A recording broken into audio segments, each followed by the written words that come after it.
আল্লাহ বলে আফালা ইয়ানজুরুনা ইলাল ইবিলি কাইফা খুলিকাত, ওরা কি উটের দিকে তাকায় না? উটের কথা আল্লাহ কেন বললেন? উট হচ্ছে এমন আজীব একটা প্রাণী যেটা প্রাণী বিজ্ঞানীদেরকে হয়রান করে দিয়েছে। উটের যে ফিচার আল্লাহ তাআলা দিয়েছেন, মক্কার লোকেরা উটের গোশত খাইতো, উটের দুধ খাইতো, উটের চামড়া দিয়ে দামি লেদার তারা বানাতো, উটের উপর মাল নিয়ে বোঝাই করে এক প্রান্ত থেকে আরেক প্রান্তে পাড়ি দিত।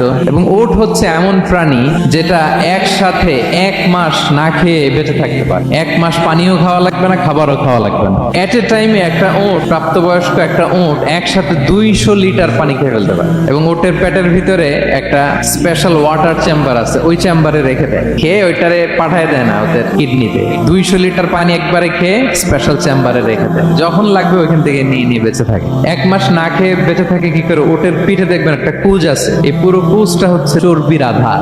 উটের যখন খাবার থাকে না মরুভূমিতে, মাসের পর মাস যখন চলে, ওই চর্বি থেকে এনার্জি নিয়ে সে মরুভূমিতে চলে। আমাদের চোখের মধ্যে যেমনি একটা পাপড়ি, এরকম এক পাপড়ি দিয়ে উটকে আল্লাহ বানায় নাই, ডবল লেয়ারের পাপড়ি দিয়েছে। কারণ মরুভূমির মধ্যে চলতে পথে লু হাওয়া থাকবে, মরুভূমির সাইমুম, বালুর ঝড়, এই ঝড় মোকাবেলার জন্য, লু হাওয়া মোকাবেলার জন্য ডবল লেয়ারের চোখের পর্দা। একটা পর্দা ফেলে রাখে আর একটা খুলে সে হাঁটতে থাকে, তার কিছুই হয় না। সুবহানাল্লাহ। এবং মরুভূমির মধ্যে যে ক্যাকটাস আছে, গুলমলতা, বড় বড় কাঁটা জাতীয় গাছ, যেই কাঁটা পৃথিবীর কোনো প্রাণী খেতে পারবে না, কিন্তু একটা উট অনায়াসে খেয়ে ফেলতে পারে।